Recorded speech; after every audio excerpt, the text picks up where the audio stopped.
Chers amis, bonjour. Merci d'être là si nombreux pour cette séance plénière de clôture qui a été voulue par Mario Stasi, par les équipes de la LICRA, sur le thème évidemment qui vous a rassemblés, qui nous a rassemblés tout au long de ce week-end de l'Université d'automne. Le thème évidemment, c'est la réflexion, notre réflexion civique et républicaine sur la France, sur son unité, mais aussi sur les forces de fragmentation qui la travaillent. La France une et indivisible, point d'interrogation, ça va être justement le thème de notre panel d'aujourd'hui. On va réfléchir ensemble à 5 voies sur les fractures sociologiques, mais aussi les passions identitaires qui minent la cohérence aujourd'hui de la société française. Nous avons l'honneur et le privilège de recevoir Madame la ministre Elisabeth Moreno. Bonjour Madame Moreno, vous êtes ministre déléguée auprès du Premier ministre Jean Castex, en charge de 3 domaines très importants aujourd'hui, justement dans le projet républicain. L'égalité entre femmes et hommes, la diversité, mais aussi l'égalité des chances, qui était, on le rappellera au cours de la discussion, Madame Moreno, au cœur des promesses de campagne du candidat Emmanuel Macron en 2016-2017. À vos côtés, Vincent Duchossois, alors qui est lui en local, il joue en local. Vous êtes secrétaire national du Parti socialiste en charge des questions de travail et d'emploi. On va évidemment, tout au long de ces 2 heures de débat aussi avec vous, avoir l'occasion d'évoquer ces questions, Vincent Duchossois. Et je rappelle que vous êtes également élu municipal d'opposition dans la ville de Déville-les-Rouen, donc c'est en banlieue rouennaise. Amine El-Khatmi, bonjour. Bienvenue au Havre. Alors vous êtes parisien désormais, mais avignonnais quand même d'origine. Vous avez longtemps été élu municipal à Avignon. Vous avez grandi à Avignon, dans une cité d'Avignon. Et vous êtes aujourd'hui le bien connu président du Printemps républicain, ce mouvement, on va dire, d'obédience républicaine qui fait un petit peu turbuler le système.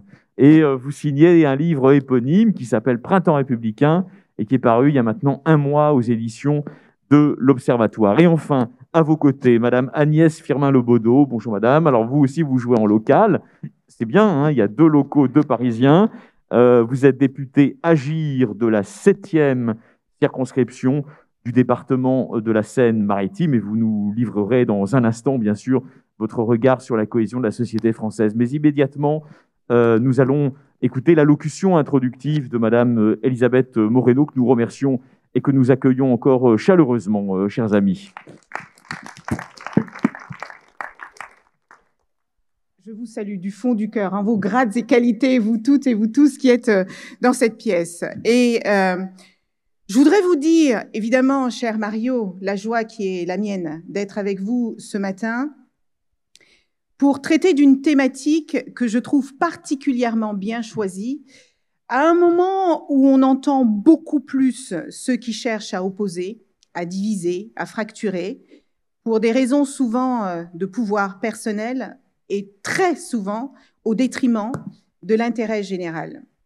Et comme vous pouvez l'imaginer, je suis personnellement touchée par cette ambiance mortifère et moribonde que d'aucuns essayent de créer dans notre pays. Et je vous dis ça pas seulement en tant que ministre, mais vous pouvez imaginer en me voyant combien toutes ces thématiques me touchent. Elles me touchent en tant que femme noire, elles me touchent en tant que mère, elles me touchent, pas mère M-A-I-R-E, vous l'avez bien compris, mais en tant que mère M-E-R-E, elles me touchent en tant que citoyenne française et patriote, parce que je crois que l'on peut être patriote et aimer son pays sans être à l'extrême, quels que soient ces extrêmes. Et moi, je suis en train de penser aujourd'hui au pays dans lequel nous avons envie que nos enfants vivent.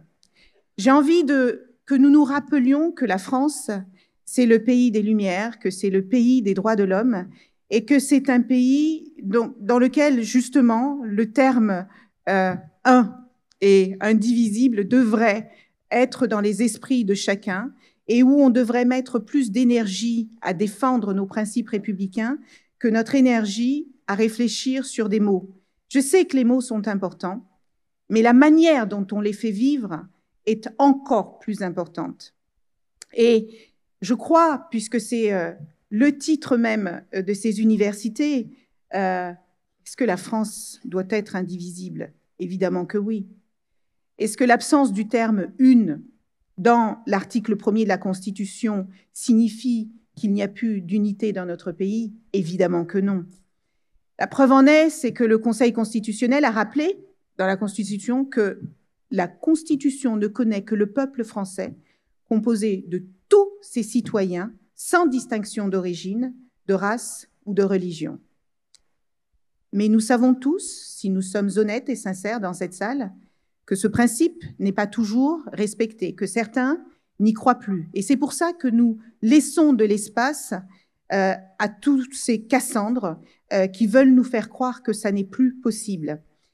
Est-ce que le principe d'indivisibilité ne sous-entend pas que notre peuple doit être uni? Mais cette unité d'une nation peut être fragile, tout comme l'unité d'une famille peut l'être, parce que chaque individu peut l'interpréter à sa manière.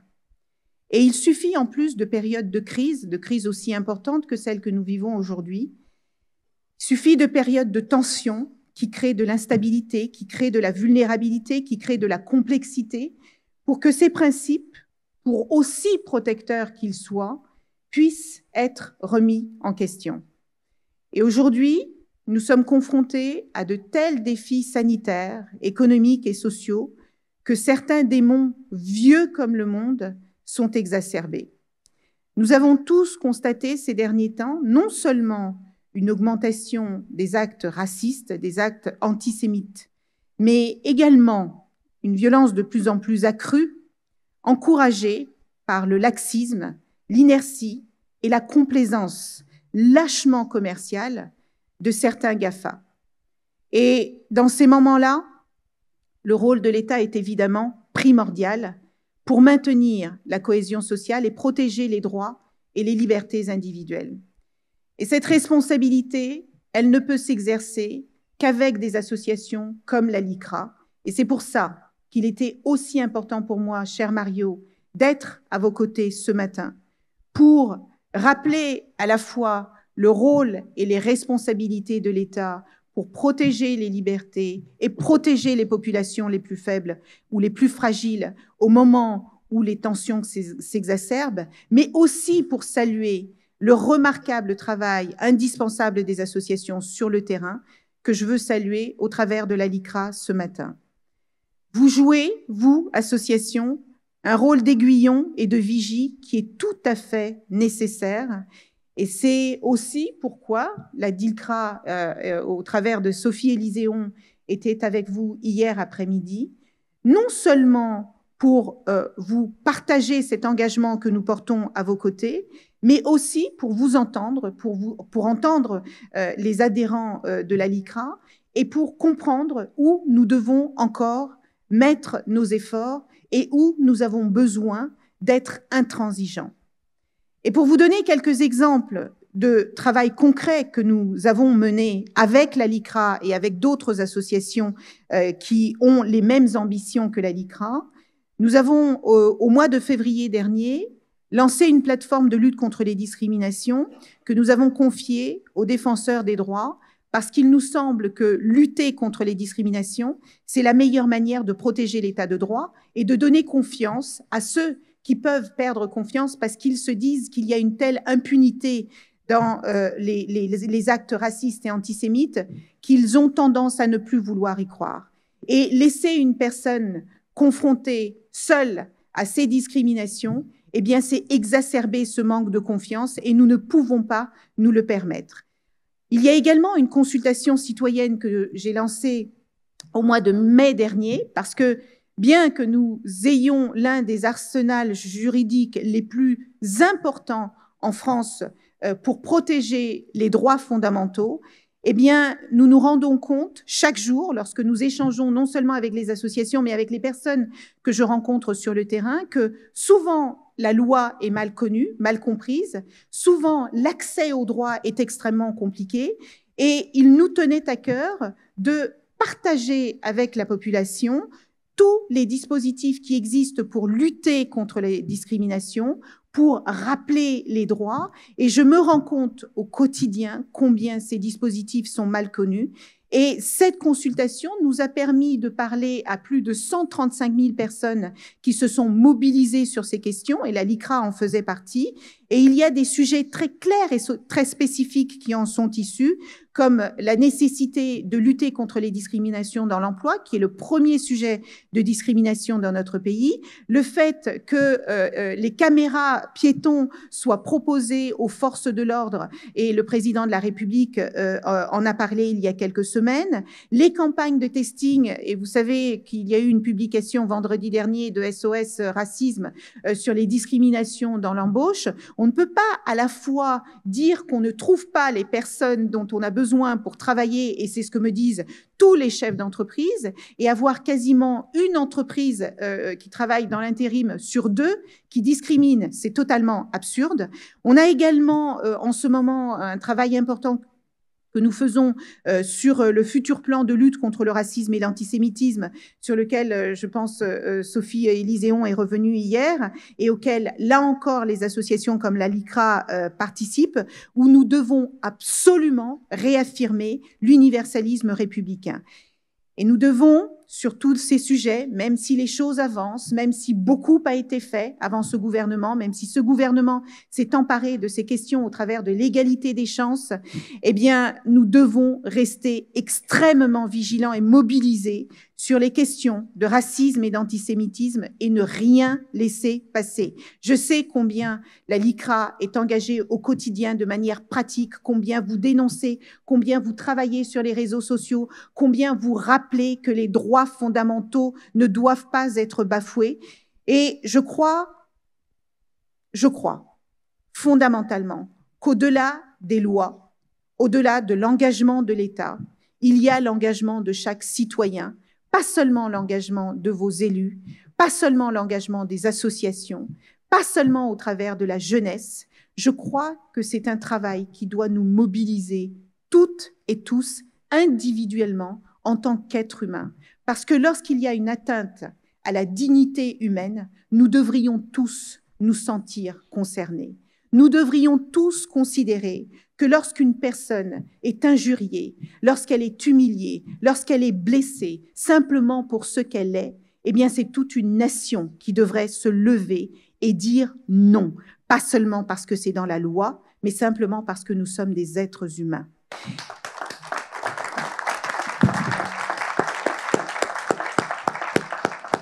Et c'est pour cela, notamment, qu'en tant que ministre, mais aussi en tant qu'être humain, qui a été confronté à toutes les discriminations que vous pouvez imaginer, eh bien, j'ai décidé qu'il fallait prendre des actions concrètes, pratiques et pragmatiques. Et c'est pour ça, notamment, que je vais convoquer dans les jours qui viennent toutes ces entreprises intérimaires qui me jurent la main sur le cœur, qu'elles ne discriminent pas, toutes ces entreprises qui ont été épinglées dans ce testing qu'a mené récemment SOS Racisme, eh bien, pour que nous prenions des engagements concrets et pragmatiques qui vont au-delà de signer une charte pour qu'ils et elles prennent leurs responsabilités à bras-le-corps et pour que nous fassions vivre ensemble ces principes d'égalité qui nous tiennent tant à cœur. Et je voudrais finir en vous disant combien je crois en la force et la richesse de la diversité de notre pays. Parce que je crois que l'unité ne signifie pas fondamentalement l'uniformité. Il ne s'agit pas de renier les croyances, les cultures ou les origines de chacun. Il s'agit là de faire corps dans l'unité et dans la diversité. Et nous avons un autre principe qui doit nous garantir le respect de cette dignité humaine, eh bien c'est la laïcité. Et je crois que nous allons tous ensemble en parler ce matin. Je vous remercie. Merci beaucoup, Madame la Ministre. On vous remercie chaleureusement pour ces paroles très, très vigoureuses et déterminées. Mais justement, vous faites signe, vous ouvrez bien notre dont on pourra concilier à terme dans la société française la défense vigoureuse de l'universalisme républicain avec la prise en compte de la diversité et des diversités. Les deux choses ne s'opposent pas, mais doivent aujourd'hui s'articuler d'une façon plus adéquate. Vincent Duchossois, je me tourne vers vous. Madame la ministre donc l'a dit très clairement, il y a des entreprises, notamment dans le domaine de l'intérim, un grand nombre d'entreprises qui pratiquent des discriminations à l'embauche. Est-ce que cela vous surprend, vous qui êtes le secrétaire national du PS en charge des questions d'emploi et de travail, et comment y remédier? Merci beaucoup. Madame la ministre, Madame la députée, Madame la sénatrice, bonjour à toutes et à tous.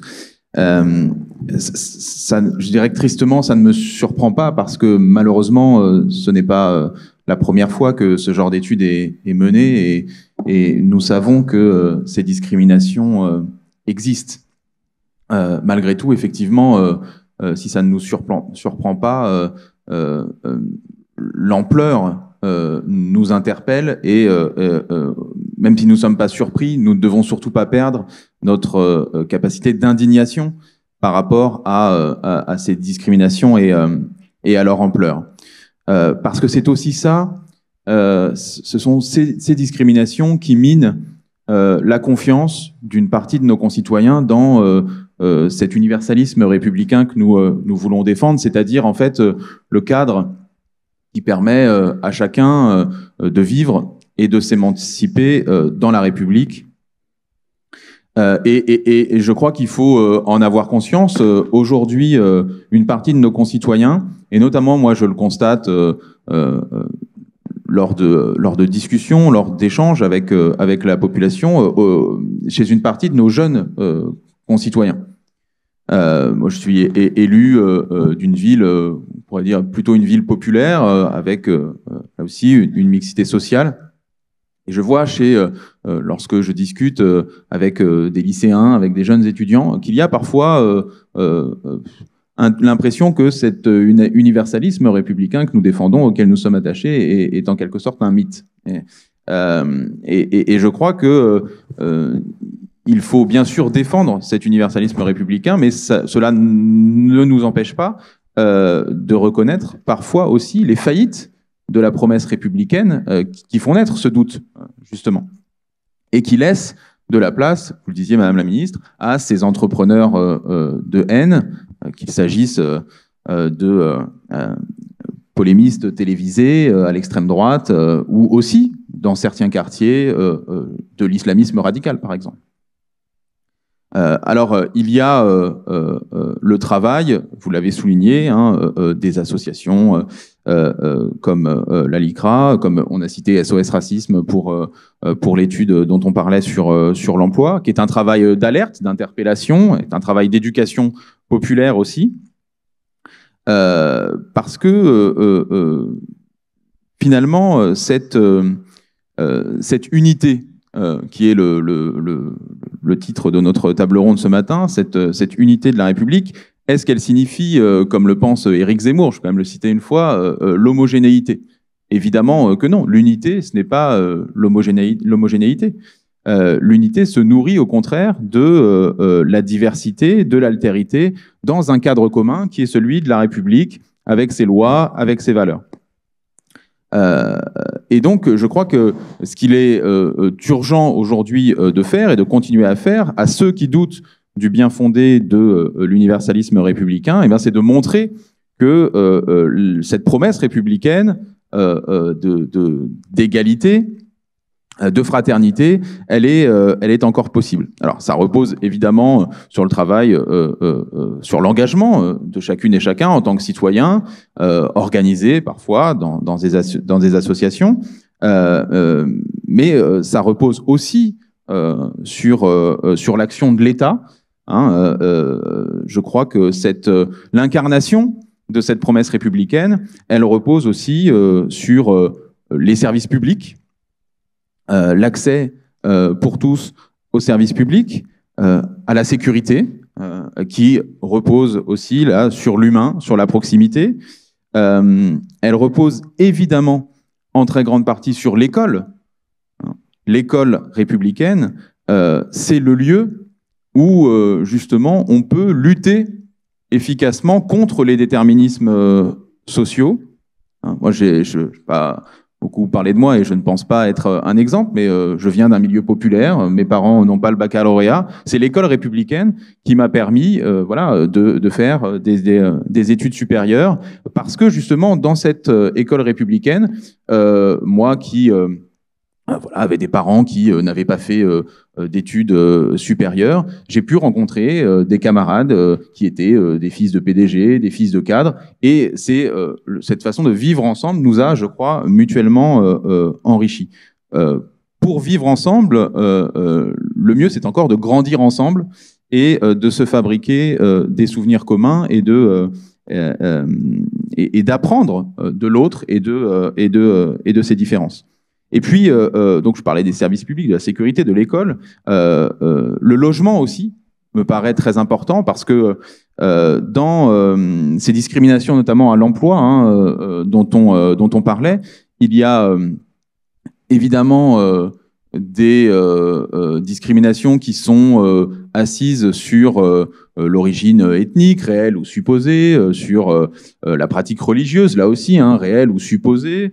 Mais il y a aussi des discriminations qui sont fondées sur le lieu de résidence, sur les fractures territoriales qui font que lorsque l'on habite dans tel ou tel endroit, eh bien, on a plus ou moins de chances d'accéder aux services publics, je le disais tout à l'heure, mais aussi à l'emploi.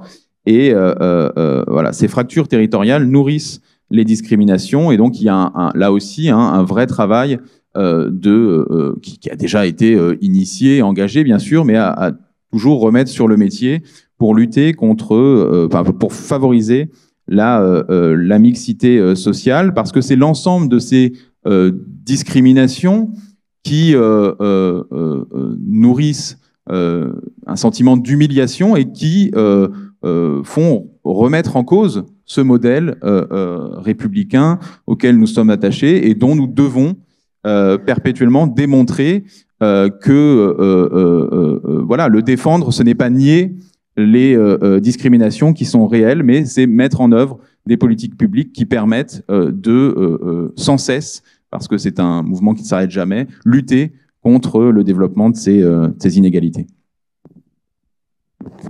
Merci infiniment, Vincent Duchossois, pour ce tour d'horizon. Alors, vous le soulignez très bien, hein, retrait de l'État, plus absence de mixité, disons absence grandissante de mixité, sont les ingrédients de cette crise de confiance démocratique dans l'universalisme républicain français. Vous validez le constat que fait depuis la Seine-Maritime, hein, Vincent Duchossois, Madame la Ministre. Mais complètement. Merci Alexis de me permettre de commenter ce que Vincent vient de dire, parce qu'il y a un paradoxe en fait dans la société française. Le paradoxe, c'est que des personnes comme Vincent et moi, c'est-à-dire des personnes qui n'étaient pas censées réussir, du fait du déterminisme social, Vincent qui grandit dans un quartier populaire, moi qui nais dans un pays qui n'est pas la France, je suis née aux îles du Cap-Vert. Aux îles du Cap-Vert, voilà. Absolument. Hein. Je suis née aux îles du Cap-Vert. C'est très beau d'ailleurs, le Cap-Vert. Merci, je confirme. Je suis née sur une très belle île, mais sur une île très pauvre. Et je suis arrivée en France à l'âge de 7 ans. Et grâce à l'école républicaine, je peux vous parler aujourd'hui en tant que ministre. Dans combien de pays dans le monde ce genre de choses peut arriver? Dans combien de pays? Si je n'avais pas bénéficié de cette école républicaine, je ne serais pas là aujourd'hui à vous partager mon sentiment sur ces questions ô combien importantes. Et pourquoi je vous dis qu'il y a un paradoxe? Parce qu'en même temps, l'OCDE a dit qu'en France, quand on est un enfant d'ouvrier, il faut 6 générations. 6 générations, mesdames et messieurs. 6 générations, ça fait 180 ans pour un enfant d'ouvrier pour qu'il réussisse à se hisser comme un cadre moyen. Comment, quand on est enfant d'ouvrier aujourd'hui, on peut espérer réussir sa vie en se disant que de toute façon, c'est même pas la peine d'essayer parce qu'il faut 180 ans pour y arriver. Et en même temps, notre pays offre beaucoup de possibilités d'y parvenir. Eh bien, quand on voit les résultats du testing, pardon de revenir là-dessus, mais pour ceux d'entre vous qui ne le savent pas, moi j'ai passé les 30 dernières années de ma vie dans le monde de l'entreprise. J'ai créé ma petite entreprise, ensuite j'ai travaillé pour les grands groupes et je suis bien placée pour savoir que l'entreprise est un lieu par excellence d'inégalité, mais c'est aussi un lieu par excellence, ça devrait être un lieu par excellence d'égalité. Mais quand vous avez des chefs d'entreprise qui vous disent « s'il y a des personnes non européennes, ne me les présentez pas », c'est une discrimination absolument intolérable, inacceptable et illégale. Et en même temps, ce sont ces mêmes entreprises qui viennent me dire « Madame la ministre, c'est terrible, en ce moment, on n'arrive pas à recruter. » C'est certain que si vous laissez les femmes de côté parce qu'elles sont femmes, si vous laissez les personnes issues de la diversité de côté parce qu'elles sont issues de la diversité, et que vous recrutez que les personnes issues de certaines écoles, d'une certaine catégorie sociale, mais à ce rythme-là, notre économie va s'effondrer. Il faut un peu de cohérence dans ce que nous faisons. Donc, d'un côté, nous avons toutes les lois qui devraient permettre de lutter contre ces choses-là, et d'un autre côté, on a des personnes qui sciemment vont dire « je ne veux pas telle ou telle catégorie de personnes », les personnes handicapées, les personnes qui ont atteint un certain âge. À partir de 45 ans, les femmes sont considérées comme des seniors et quand elles perdent leur travail, elles mettent 2 fois plus de temps qu'un homme pour en trouver. On ne recrute pas les personnes en situation de handicap parce qu'elles pourraient être moins efficaces que d'autres, alors même que 80% des handicaps n'empêchent pas de travailler. Donc il y a une incohérence entre ce que nous prônons, entre nos principes, entre nos valeurs et l'application sur le terrain. Et c'est pour ça, mais je crois que nous allons y venir, que l'éducation, la formation, et je sais, Mario, combien vous êtes sensible à ça et combien la LICRA travaille là-dessus, former les forces de l'ordre et la justice pour que rien ne passe et qu'on n'ait pas de sentiment d'impunité, former les jeunes dès le plus jeune âge, parce que je crois dans dans ce que disait Nelson Mandela, on ne naît pas en haïssant. On ne naît pas en haïssant. Et si on apprend à haïr, on peut aussi apprendre à aimer. Et quand on aime, c'est beaucoup plus facile de vivre bien que quand on déteste. Par conséquent, il y a un travail de formation fondamentale et de sensibilisation à faire là-dessus parce que nous avons les bases pour y arriver. Merci beaucoup, Madame la Ministre. Chère Elisabeth Moreno. Alors, c'est vrai qu'on est au cœur du sujet désormais grâce aux interventions d'Elisabeth Moreno, mais aussi de Vincent Duchossois. Je me tourne vers vous, Agnès Firmin-Lebaudot. Donc, vous êtes une locale, vous êtes députée de la 7e du département de la Seine-Maritime. On y viendra dans un instant. Comment est-ce qu'on renoue en France aujourd'hui avec tous les atouts qui sont ceux de cette société, de cette nation, avec la promesse fondamentale des Lumières que Macron d'ailleurs avait évoquée dans son livre Révolution, son livre de campagne, qui est la promesse de l'ascension sociale et la possibilité pour chacun de penser que sa descendance, ses enfants, vivront mieux que lui ou mieux qu'elle.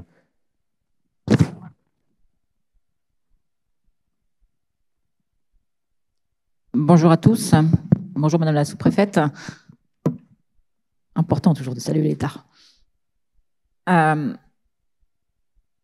Cher Harry, merci de nous recevoir ici au Pasino.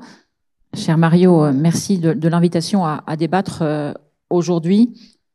Et j'allais dire, ce sujet, Madame la Ministre, vous l'avez dit, je crois qu'il arrive à point nommé. Il arrive à point nommé parce que nous vivons une période où tous faisons le constat que notre société, certains disent fragmentée, d'autres disent fracturée. Je pense qu'elle est fracturée. Où il est important que nous puissions, nous élus, les associations, mais aussi chaque citoyen, pouvoir à un moment ou à un autre prendre ses responsabilités. Notre société est fracturée parce que peut-être, certainement, depuis des années, collectivement, à la fois en éducation parentale, peut-être à la fois à l'école, nous avons failli. Et que je pense qu'il est urgent de remettre l'éducation à la maison, mais aussi, Madame la Ministre, vous l'avez dit, l'éducation de tous, l'instruction à l'école. Je crois que c'est Victor Hugo qui faisait la distinction entre les deux, mais je crois que c'est important aussi de le faire en sorte que cet universalisme républicain auquel, j'espère, nous croyons tous, prenne vraiment corps. Nous voyons bien, nous sommes à, je crois, à quelques jours, à 1 an de l'assassinat de Samuel Paty, que nous réagissons tous. Et là, pour le coup, la nation, elle a un vrai sens. Je crois que nous avons tous été unis après l'assassinat de Samuel Paty. Et puis, derrière, voilà, nous sommes en réaction. Les législateurs que nous sommes, nous avons réagi. Nous avons fait la loi des principes républicains. Est-ce qu'il fallait la faire ou pas? C'est une vraie question. C'est une vraie question. Madame la ministre, vous l'avez un peu sous-entendu. Est-ce qu'on doit surréagir ou faire des lois à chaque fois que... C'est une vraie question, mais cette loi, certains comme moi pensaient qu'elle n'était pas nécessaire. Mais elle a permis de remettre et de refaire un débat à un moment où nous en avions besoin, où je pense que notre nation en avait besoin. Ça me paraît important. Et puis, nous venons de vivre un été terrible, un été édifiant, où l'utilisation d'un pronom, ou l'utilisation de photos, d'images ont été faites à des fins qui, j'arrive même pas à le qualifier, sont inacceptables, intolérables. Ça s'est passé en plein été. Peut-être que tout le monde n'est pas vigilant en plein été, mais ça aurait, je pense, nécessité de la part de tous les responsables politiques, de tout citoyen, une réaction absolument d'indignation, de condamnation. Il faut condamner tous ces actes-là. Il faut absolument les condamner. Et derrière ça, une fois condamné, on fait quoi? Donc c'est bien là où je pense qu'il est nécessaire de reprendre l'éducation et de remettre l'éducation de tous, à tous les niveaux, comme base de notre universalisme républicain auquel nous croyons, auquel nous devons nous attacher. Et vous l'avez dit, mais je crois qu'il est important de le redire, cet universalisme républicain, ça n'est pas l'uniformité, c'est bien au contraire l'acceptation de toutes nos diversités, de toutes nos cultures, mais ça passe par absolument la base, c'est-à-dire le respect de chacun et le respect de tous. Et c'est ça qui me semble être important comme socle. Parce qu'on vit une époque où, justement, peut-être par manque d'éducation, il n'y a plus de limites. Et moi, très clairement, en tant qu'élu, c'est ce qui me fait peur. Il n'y a plus de limite à rien. Les mots n'ont plus de sens. Mais si, les mots ont un sens, les photos ont un sens, les images employées ont un sens. Et c'est pour ça, j'insiste vraiment, que je pense qu'on doit, dans cette nation qui est profondément politique, d'ailleurs, si on regarde la construction de la nation, elle s'est faite par la politique. Elle s'est construite par la politique. Si on regarde les principes constitutionnels qui ont fait la nation, c'est bien que cette nation est politique. Oui, on peut le dire même, c'est une des spécificités historiques, Agnès Firmin-Le-Baudot, de la nation française, que contrairement à beaucoup d'autres pays en Europe, ce n'est pas une nation ethnique, c'est une nation contrat, pour reprendre les termes d'Ernest Renan. Donc elle est fondée d'abord sur l'affirmation d'une volonté politique, une volonté de vivre ensemble. Eh bien, c'est une force, et c'est une force sur laquelle il faut absolument s'appuyer. Nous avons une nation politique, il faut la revendiquer, il faut le dire, et c'est bien notre force. Et c'est bien ce qui nous permet à tous, collectivement, de pouvoir en parler librement aujourd'hui, de pouvoir échanger sur ces sujets. Mais je pense qu'il est vraiment nécessaire, aujourd'hui, de prendre conscience que le danger, c'est que il n'y a plus de limite. Moi, c'est ce que je retiens de ces... Alors, justement, on est aussi au cœur d'un des sujets de cette table ronde de clôture, c'est la République. Est-ce que la République a reculé, a trop reculé ces dernières décennies, a trop abdiqué à imposer ses principes à ceux qui, comme vous le dites, Agnès Firmin-Le-Baudot, n'ont pas de limites, ne se reconnaissent pas de limites? Eh bien, peut-être qu'à un moment ou à un autre, il faudra dire, accepter que oui, que peut-être nous avons trop reculé sur certains sujets. Peut-être. Et sans doute d'ailleurs, pour en arriver là, mais que si nous sommes là aujourd'hui, que si nous sommes capables d'en débattre, c'est que il faut et nous pouvons rétablir de nouveau. Alors, est-ce qu'il faut rétablir l'ordre républicain? Bah oui. Moi, j'ai pas peur de dire que oui, il faut y aller. Mais voilà, je crois vraiment que prenons conscience, mais vous ici, vous en êtes tous conscients, que c'est dès le plus jeune âge qu'il faut expliquer peut-être ce concept d'universalisme républicain. Est-ce que collectivement, nous sommes capables d'avoir la même définition sur ce qu'est l'universalisme républicain? Je n'en suis même pas sûre. Donc moi, je suis optimiste de nature. Donc je crois que nous avons les moyens de faire nation, de refaire nation au sens tel qu'il a été construit par notre système politique, et que ceux qui emploient des mots inappropriés, je veux plutôt le mettre sur un manque, sur l'ignorance. C'est plutôt ça qui me rassure. Et que je crois que Simone Veil disait, je crois pas, je suis sûre que Simone Veil disait qu'elle préférait le devoir d'histoire au devoir de mémoire. Moi, j'aime bien les deux. J'aime bien le devoir de mémoire parce que le devoir de mémoire, c'est souvenir, c'est se souvenir. Mais je crois que le devoir d'histoire, il est aussi important de le mettre en avant parce que c'est parce que on sait, parce qu'on connaît l'histoire, qu'on doit, pas qu'on peut, qu'on doit éviter certaines choses. Vous allez faire plaisir à Vincent Duchossois, c'est un prof d'histoire, hein, comme vous l'avez compris, dans le civil, si vous me passez cette expression. Merci infiniment Agnès Firmin-Lebaudot, on vous applaudit, on vous remercie. On s'achemine progressivement, évidemment, vers aussi l'articulation entre l'affirmation de l'universalisme républicain, de ses promesses d'égalité et de non-discrimination, et aussi le droit à la sûreté, tout simplement, qui, dans trop de territoires de la République, alors appelons-les comme on veut, abandonnés, perdus, délaissés, n'est plus respecté. Alors vous, Amin El-Khatmi, vous avez grandi dans un de ces territoires, dans une cité très pauvre disons, du Grand Avignon, dont vous êtes évidemment très qualifié pour en parler. Et puis aujourd'hui, vous êtes à la tête du Printemps républicain, dont le moins qu'on puisse dire est qu'il fait vivre dans notre époque d'aujourd'hui les mannes de ce que fut l'engagement très républicain de l'ancien Premier ministre Manuel Valls pour la reconquête citoyenne et républicaine, où on en est aujourd'hui, d'après vous, après 4 ans et demi de macronisme, Amin El-Khatmi. Merci Alexis, Madame la Ministre, Mesdames les parlementaires, cher Mario.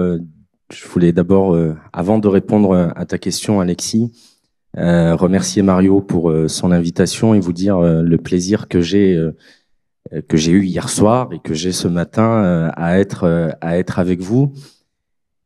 C'est un peu moins festif maintenant que hier soir, il paraît. Hier soir, mais c'est peut-être J'étais pas mieux, là, mais on m'a dit que voilà, c'était plus détendu. Hein, mais... et vous dire aussi, avant de répondre très directement et brièvement à ta question, je voulais vous dire merci, parce que ça fait 3 ans que je n'ai pas eu l'occasion de venir au Havre.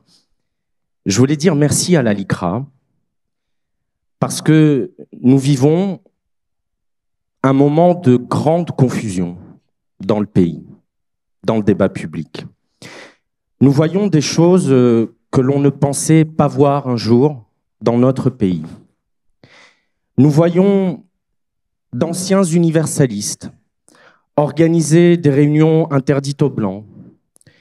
Nous voyons d'anciens défenseurs fervents de la laïcité manifester avec des islamistes, avec des enfants portant des étoiles jaunes, expliquant que la dissolution d'officines islamistes comme le CCIF ou Baraka City sont des actes islamophobes. Nous voyons des féministes qui s'indignent à chaque élection Miss France pour nous expliquer à quel point c'est une abjection sexiste, être soudain frappé de mutisme lorsqu'une jeune femme est menacée de mort pour avoir critiqué une religion. Et je veux saluer Mila pour son courage.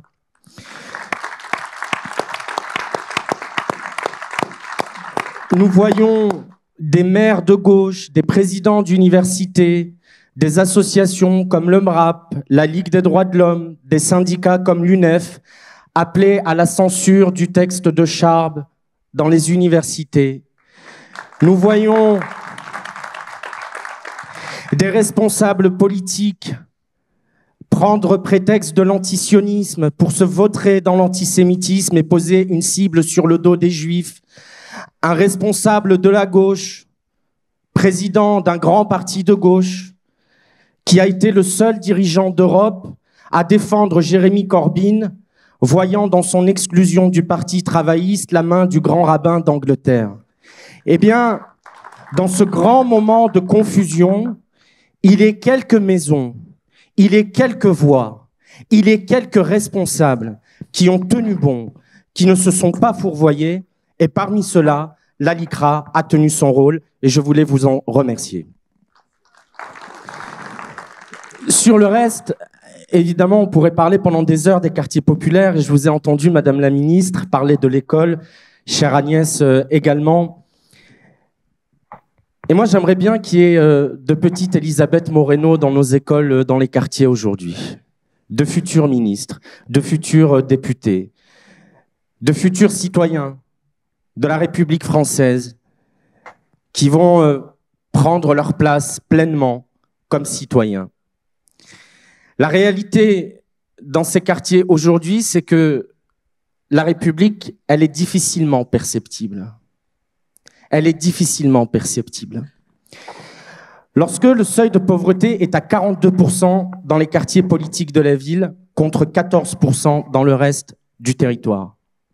Lorsque vous avez 24% de familles monoparentales dans ces territoires contre 15%, et derrière ces 24%, la réalité, c'est une écrasante majorité de femmes seules qui élèvent leurs enfants seules parce que les maris sont partis, qui cumulent des jobs précaires et qui n'arrivent pas à assurer l'éducation et le suivi de leurs enfants. Lorsque dans ces territoires, c'est l'enquête de victimation du ministère de l'Intérieur qui nous le dit chaque année, lorsqu'on interroge les Français en leur disant « Est-ce qu'au cours de l'année qui vient de s'écouler, vous vous êtes déjà sentis en insécurité ?» 26% dans les quartiers politiques de la ville, 10% dans le reste de la population. Lorsqu'on demande à ces mêmes Français « Avez-vous renoncé une ou plusieurs fois dans l'année qui vient de s'écouler à sortir de chez vous par peur ?» Ils sont 19% dans les quartiers politiques de la ville et 10% dans le reste de la population.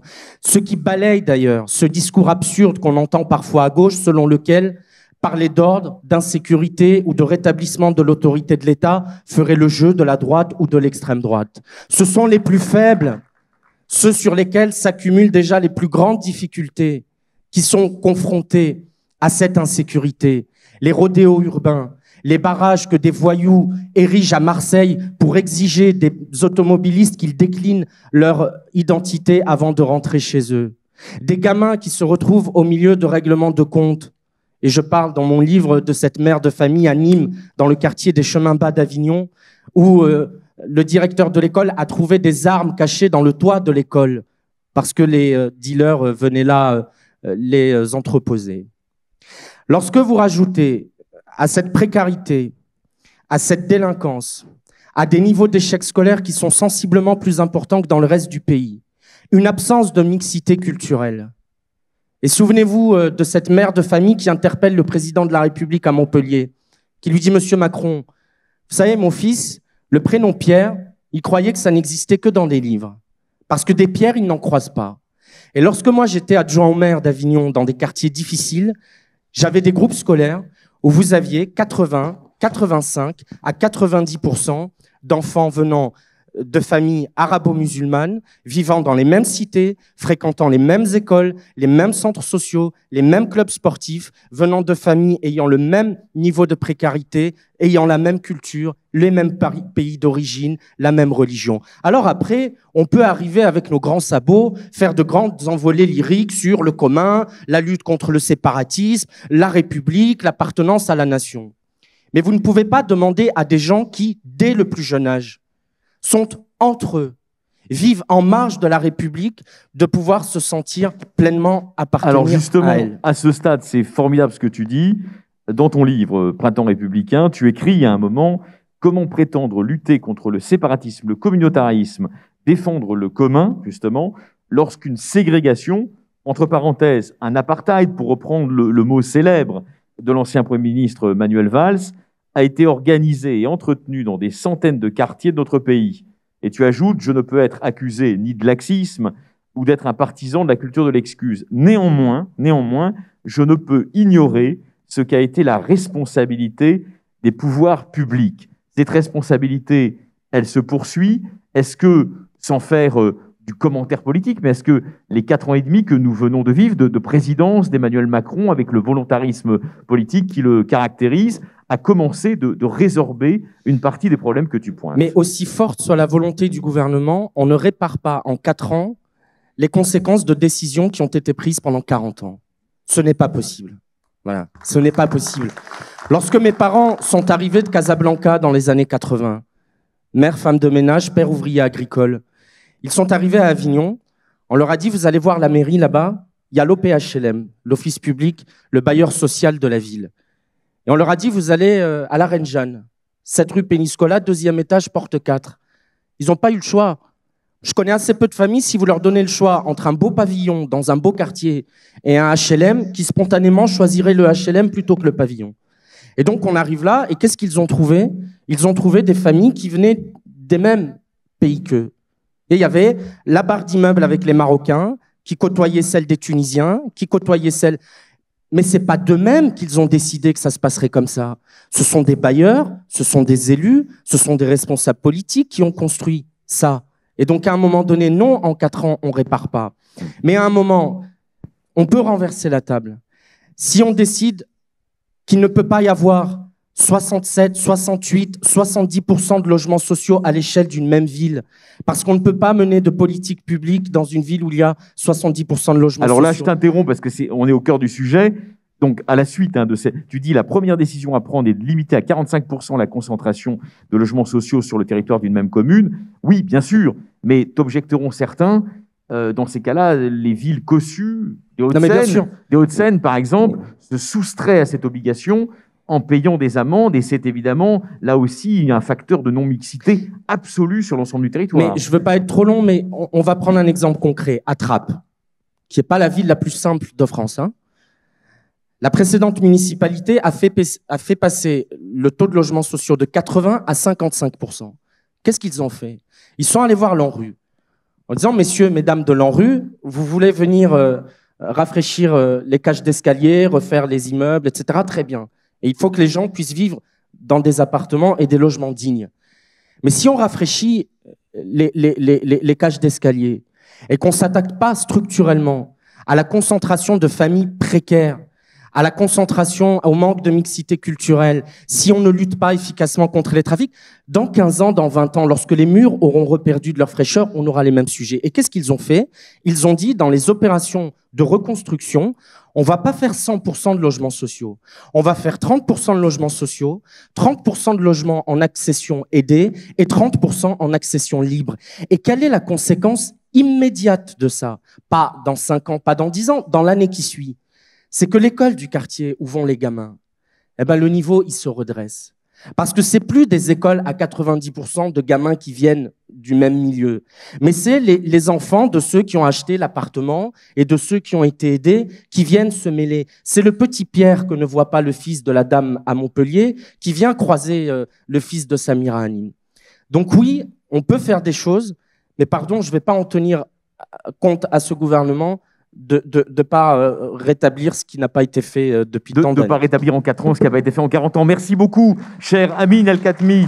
Donc, je rappelle ton livre, hein, bien sûr, Printemps républicain, qui est bourré de propositions, justement, pour renouer avec le fil de la République. Donc, Madame la Ministre, je sens que vous étiez intéressée par cette partie de notre discussion. On est évidemment au cœur du sujet qui nous rassemble aujourd'hui sous la houlette du président Stasi, qui est un républicain convaincu et qui a voulu ce débat. Qu'est-ce qu'on fait alors aujourd'hui, Elisabeth Moreno? Ben, oui, évidemment que j'ai été très intéressée par ce que disait Vincent, par ce que disait Agnès et ce que vient de dire Amine. Et en fait, ce dont je me rends compte, quand on est arrivé là, on était en train de discuter, Vincent et moi, de notre engagement politique. Parce qu'on est tous les deux jeunes en politique, et moi encore plus jeune que Vincent. C'est le seul moment où je vais pouvoir dire que je suis plus jeune que vous, alors permettez-moi de le faire. Qu'est-ce que c'est que l'engagement politique si ça n'est pas vouloir une société qui fonctionne un peu mieux? Et je loue à la fois l'intelligence et la qualité des débats que nous avons là, parce que je trouve qu'on ne se parle plus et on ne s'écoute plus. C'est terrible, hein. On ne se parle plus, on ne s'écoute plus, on s'enferme chacun dans nos idéologies. Alors Jérôme Fourquet, il décrit une société française en archipel, hein, avec des archipels qui ne se regardent plus. C'est ça. Alors même que, vous le voyez bien, Mario a eu l'intelligence de former un panel extrêmement différent, où nos familles politiques sont différentes, et pourtant, on est tous d'accord sur le constat. Effectivement, on ne va pas régler en 4 ans des choix politiques qui ont été faits en 40 ans et qui nous amènent à la situation dans laquelle on se trouve aujourd'hui. Mais vous savez, moi, je suis quelqu'un de fondamentalement optimiste et je pense que s'il y a une chose que cette crise sanitaire nous offre de positif, c'est de reconsidérer la société dans laquelle on vit, de jeter une lumière crue sur ces inégalités qui se sont exacerbées et sur les manquements. Mais la nature humaine est ce qu'elle est et on fait des erreurs, mais c'est pas parce qu'on fait des erreurs qu'on ne peut pas les réparer. Et moi, je suis d'accord sur le fait, il y a plusieurs choses sur lesquelles je vais revenir. D'abord, ce que disait Agnès tout à l'heure, l'éducation est absolument fondamentale. Fondamentale. Et l'éducation, pas seulement des enfants, pas seulement à l'école. Le fait que Jean-Michel Blanquer rende l'école obligatoire à partir de 3 ans, mais c'est essentiel. Parce que si on n'apprend pas à nos enfants dès le plus jeune âge ce que c'est que la liberté, l'égalité, la fraternité, la laïcité, et qu'ils ne l'apprennent pas à la maison, finalement, quelles sont nos valeurs communes? Qu'est-ce qu'on partage de commun si chacun, à la maison, raconte ce qu'il a envie de raconter à ses enfants? On ne peut pas y arriver. Amine parlait tout à l'heure de mixité sociale. C'est évidemment quelque chose qui me tient extrêmement à cœur. Si on ne... Regardez cette salle. Regardez-vous. Tournez-vous les uns vers les autres et regardez-vous. Quelle est la probabilité pour que certaines personnes se rencontrent s'il n'y a pas des moments privilégiés pour le faire, mais des moments pensés, pas des moments de hasard? Et là encore, j'ai presque envie de dire, vous vous retrouvez ici parce que vous êtes probablement tous de la LICRA et nous sommes là parce que la LICRA. Mais si on ne met pas face à un enfant d'un quartier défavorisé, un enfant qui a réussi, si on ne mélange pas les gens, à un moment donné, effectivement, on est dans une société... comme vous l'avez dit tout à l'heure, d'archipélisation. Oh, on est dimanche matin, vous me pardonnez, hein. Et finalement, je crois que quand on arrive à des situations aussi complexes que celle dans laquelle on est aujourd'hui, il faut être intransigeant. Il faut être intransigeant sur les décisions qui doivent être prises, à la fois dans l'éducation, et Jean-Michel Blanquer a commencé à le faire, je le disais tout à l'heure, avec l'école dès l'âge de 3 ans, mais aussi le fait de dédoubler les classes de CP et de CE1. Pardon, mais moi, je n'avais pas de bibliothèque à la maison. Mes parents ne me parlaient pas de Victor Hugo. Ils ne me faisaient pas découvrir les grands peintres. Si je n'avais pas eu l'enseignement, je n'aurais pas découvert tout ça. Il y a des enfants aujourd'hui dont les parents ne parlent pas très bien la langue française. Mais je vais plus loin. Quand je vais dans les zones rurales, je rencontre des jeunes qui ont perdu toute ambition. Pourquoi? Parce que leurs parents, parfois parce que pendant plusieurs générations, ils ont été agriculteurs ou ils ont fait certains métiers, ils diront à leurs enfants, parfois même sans s'en rendre compte, écoute, si tu arrives à faire tel métier, estime-toi heureux. Mais non! Il faut mélanger les gens pour qu'on se rende compte de tout ce qu'il est possible de faire.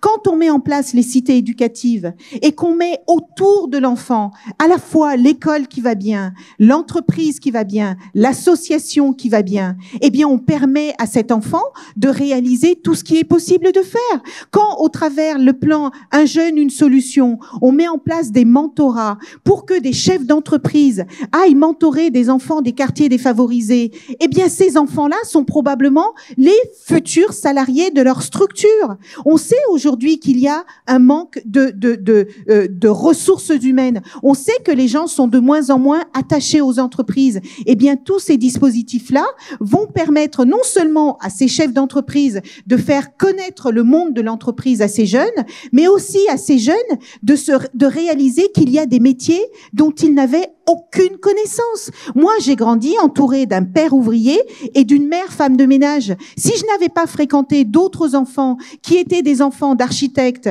qui étaient des enfants de médecins, qui étaient des enfants d'astrophysiciens, je n'aurais jamais imaginé que ces métiers-là étaient possibles. Et c'est ce qui m'a permis de m'élever dans la classe sociale parce que j'ai été confrontée à d'autres possibles. Et cette archipélisation, je pense que les choix politiques l'ont favorisé, et de la même manière que les choix politiques l'ont favorisé, ils peuvent le déconstruire pour construire quelque chose. Mais pour ça, il faut qu'on ait un peu de courage.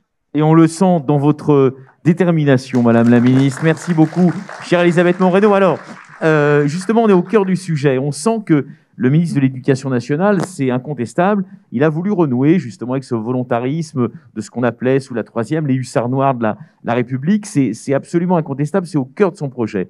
Deux questions, Agnès Firmin-Le Bodo, et vous répondrez librement. Comment il faut parler de la France, justement? Comment il faut enseigner la France, d'après vous? Parce que c'est un vaste sujet. Et comment vous réagissez on va dire, au tir croisé de critiques qu'essuie le président de la République depuis 2 jours, lorsqu'il a déclaré qu'il fallait, vous étiez avec lui d'ailleurs, qu'il fallait que la France assume sa part d'africanité. Avant de répondre à vos questions, je voulais réagir au propos d'Amine, parce que la France est une, on voit bien, pas uniforme, on voit bien, mais on ne peut pas targuer Amine et moi de partager et de faire appartenir à la même famille politique. Il se trouve que j'ai présidé un bailleur social de 16 000 logements. Et que ce qu'Amine vient de dire, je le partage à 100%. Je veux dire que, et ce que vient de dire la ministre nous a fait réagir tous les deux. Je ne sais pas s'il faut déconstruire, Madame la ministre, j'ai plutôt envie de dire réparer. Réparer, oui. Mon Dieu, j'ai pas dit ça. Voilà, c'est dimanche matin. C'est dimanche matin. Mais en fait... Parfois, Sandrine Rousseau, on sorcelle, vous savez. On ne s'en rend pas compte, et puis après, on fait de l'exorcisme. Voilà. C'est pour ça que, comme les mots ont un sens, je préfère tout de suite... voilà. mais en fait, nous voyons même que le constat, nous faisons le même. Et que cet enjeu de 40 ans de politique, le constat, il est le même. Et que le vrai enjeu, qu'il soit dans les logements, mais peut-être que la base de tout, c'est la mixité dans les logements qui va amener... Parce que notre système français, il est conçu qu'on va à l'école près de chez soi. La carte scolaire, elle est conçue comme ça. C'est on va à l'école qui est près de chez soi. Et donc, comme on va à l'école qui est près de chez soi, eh ben, on croise les gens qui habitent près de chez soi. Et donc, la base de tout. Mais qu'on est bien dans un système où... l'histoire de pourcentage de logements sociaux, il est ancré, il est acté. On voit bien que l'enjeu, c'est de construire des logements sociaux hors des zones prioritaires. C'est d'ailleurs soumis à subvention. Mais on voit bien les freins et ceux pour qui les freins, on s'en fiche. De toute façon, on paiera l'amende. C'est comme d'ailleurs certains partis politiques qui ne mettaient pas les femmes sur la parité. On s'en fiche, on paiera l'amende. C'était juste en passant. C'est pas gratuit, mais c'est dit. Mais que, là aussi, où il faut du courage politique, c'est que nous sommes là sur du temps long. Et que c'est un problème en France. Parce que quelqu'un qui s'engage en politique, qui est élu, comme il veut être réélu, eh ben, le temps long, ça marche pas. Parce qu'il voit pas les effets des politiques produites. Et que là aussi, où il faut du courage politique pour réformer la France, c'est que de se dire que les décisions qu'on prend, les réformes, elles sont faites pour le pays et pas pour la réélection future, parce que je n'en verrai pas les fruits. Et c'est là la notion du courage politique qu'il faut... Et donc, moi, je crois beaucoup en cette capacité à réparer la France, mais il faut avoir le courage de se dire que les réformes que nous mettons en place, les politiques que nous mettons en place, elles ne sont pas pour dans 5 ans, elles sont pour 10, 15, 20 ans. Et c'est là aussi notre responsabilité collective et individuelle d'expliquer cela. C'est là aussi où, quand on s'engage, certes, l'engagement, il est réel. Mais d'ailleurs, vous êtes aussi, vous, engagés. S'engager dans une association, c'est aussi ça. Donc vous êtes là aussi pour, pour collectivement faire en sorte que ces messages passent. Après, j'ai oublié la question. Non, parce que j'avais vraiment très envie de réagir, parce que je trouve ça très intéressant. C'est votre inconscient qui vous l'a fait oublier. C'était pas une question piège, mais je voulais vous faire réagir. Non, mais je voulais vraiment réagir au propos d'Amine, parce que je pense que c'est important par rapport à la question. La France est une et indivisible. On voit bien qu'on fait les mêmes constats. Peut-être on ne va pas apporter les mêmes réponses à ces constats. Mais parce qu'on fait les mêmes constats, on voit bien que les choses, elles doivent se réparer. Et on a envie tous les deux de faire la même chose. Et c'est ça qui est important. Et tout à l'heure, quand on parlait de nation politique, est-ce que la France... ça peut-être me permettre de répondre. C'était quoi la question ? Alors, ma question portait sur les critiques qu'essuie le président de la République depuis qu'au sommet France-Afrique, il a déclaré qu'il fallait que la France, aujourd'hui, par maturité politique, assume sa part d'africanité. Oh là là, que n'avait-il pas dit ? Est-ce que c'est nécessaire de commenter ? Je ne sais pas d'ailleurs s'il faut... Non, mais parce que c'est au cœur de notre sujet. C'est au cœur de notre sujet. Non, mais si on réfléchit à une nouvelle articulation de l'universalisme... C'est ma réponse. Oui, bien sûr. Mais si on réfléchit à une nouvelle articulation de l'universalisme républicain et des diversités, le président de la République, avec sa franchise, on l'aime pas, mais le doigt sur un élément important. Mais c'est un élément... Juste... Oui. Parce que... Pardon Agnès, parce que j'étais avec le président de la République. Bien sûr. En quoi on dit que l'Afrique est le berceau de l'humanité? En quoi? Mais expliquez-moi en quoi c'est grave de dire que la France doit assumer son africanité quand on sait tous les mélanges qu'il y a. Il n'y a que 15 kilomètres qui séparent le continent africain de la France. On sait tous les... Mes filles sont métisses. Il y a plein de métissage dans cette pièce. En quoi est-ce que c'est un gros mot de dire qu'un pays doit assumer son africanité? Vous voyez, ça montre là toute cette tension qu'il y a sur le moindre mot. Et pardon si j'ai dit déconstruire, mais c'est n'importe quoi que j'ai employé ce terme-là. Mais non, mais parce que finalement, vous êtes pardonnée, Madame la Ministre. Non, mais qu'est-ce qu'on est en train de dire? On est simplement... Vous savez, je vous disais tout à l'heure que cette crise nous permet de faire quelque chose différemment. C'est mettre l'humain au centre. L'humain a toujours été considéré comme un moyen. Si vous regardez bien la manière dont notre société fonctionne, l'humain, c'est un moyen. Si l'humain n'était pas un moyen, on ne se serait pas écroulé avec ce virus venu de nulle part qui a touché en premier lieu les pays occidentaux où il y a eu le plus de personnes décédées, alors même que ce sont les pays les plus développés, scientifiquement, médicalement, technologiquement, etc. Ça veut dire quoi? Ça veut dire que notre humanité reste vulnérable malgré tout ce que l'on peut imaginer et tout ce en quoi on peut croire. Si on considérait l'humain comme une fin, plutôt que de le considérer comme un moyen, on serait moins dans ce rapport dominant-dominé qui fait que des gens s'offusquent que le président de la République parle d'assumer notre africanité. Alors, Agnès Firmin-Lebaudot, ensuite Vincent Julie-Chaussois, et ensuite Amine El-Khatmi, et ensuite les questions du public. Voilà. Non, mais en fait, quand je voulais dire, est-ce que ça sert de commenter et de répondre à la question? Moi, je pense que non, ça ne mérite pas de commentaire. Le président de la République, il assume, et il a raison d'assumer. Moi, je ne vais pas faire les commentaires des commentaires. Et c'est peut-être parce qu'on est maintenant, c'est pas ce qu'on fait aujourd'hui, enfin, je ne crois pas, dans le commentaire des commentateurs, qu'on arrive à cette situation où les mots n'ont plus de sens, où notre démocratie, si on n'y prend pas garde, peut être en danger. Ayons des débats de fond, discutons, échangeons, débattons, mais arrêtons de commenter.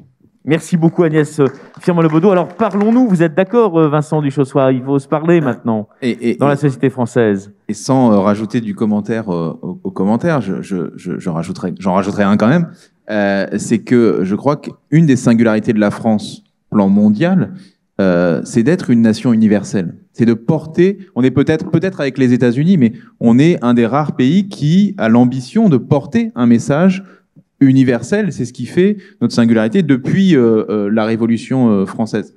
Et sur l'Afrique, évidemment, il y a une histoire commune, hein, qui est douloureuse d'ailleurs sur bien des aspects, mais une histoire commune avec l'Afrique il me paraît effectivement qu'il est difficile de nier. Et, mais voyez, une responsabilité particulière aussi de bien la sûr, France. tout à fait. Pour un certain nombre tout à fait, historiquement et actuellement, on le voit aussi dans l'engagement de la France, dans la lutte antiterroriste au Sahel, etc. Et cette dimension universelle de la France, cette vocation à porter un message universel, elle montre aussi à quel point le discours de l'extrême droite est complètement, en fait, pour des gens qui prétendent aimer la France, n'ont pas compris ce qu'est la France. Et ce sont des réactionnaires qui vendent un retour à une France idéale, qui est une France fantasmée, qui est une France qui n'a jamais existé. La France d'Éric Zemmour, elle n'a pas d'existence historique. Elle n'a jamais existé. Donc voilà, ce sont des gens qui fantasment une France d'avant. On ne sait pas trop quand est-ce qu'il la date d'ailleurs. Est-ce que leur France d'avant c'était la France des années 80, des années 50, des années 30 peut-être, malheureusement. Voilà, on ne le sait pas bien, mais cette France-là n'a jamais existé. Vous posiez la question tout à l'heure, mais ça va rejoindre effectivement. Moi, je suis d'accord avec Madame la députée. Ce qu'on voit ce matin, c'est qu'on est au fond d'accord sur le constat, et c'est plutôt rassurant parce que le constat, ce sont les faits. Et à une époque où, dans le débat public, on en vient à débattre des faits même, je pense que voilà, pouvoir montrer ce matin qu'on est capable de s'accorder sur un constat, sur des faits. Ensuite, on aura des divergences sur les moyens d'y répondre. Et c'est ça le débat démocratique. On a des traditions politiques, idéologiques différentes qui font qu'on aura des réponses différentes à apporter. Mais il y a en tout cas un accord sur le constat. Vous demandiez tout à l'heure, est-ce que la République a trop reculé? Et je suis d'accord avec ce que disait Amine, c'est-à-dire qu'effectivement, à un moment donné, la République, elle doit s'incarner aussi, pour être une réalité sensible pour nos concitoyennes et nos concitoyens. Elle doit s'incarner. On a beaucoup parlé des territoires périurbains, des quartiers de politique de la ville, mais on pourrait élargir aussi à certains territoires ruraux. Hein, lorsque vous avez, moi, alors je disais tout à l'heure à Madame la ministre que j'étais élu d'une ville plutôt populaire, mais il se trouve que j'ai grandi, en l'occurrence, non pas dans des quartiers populaires, mais vraiment à la campagne.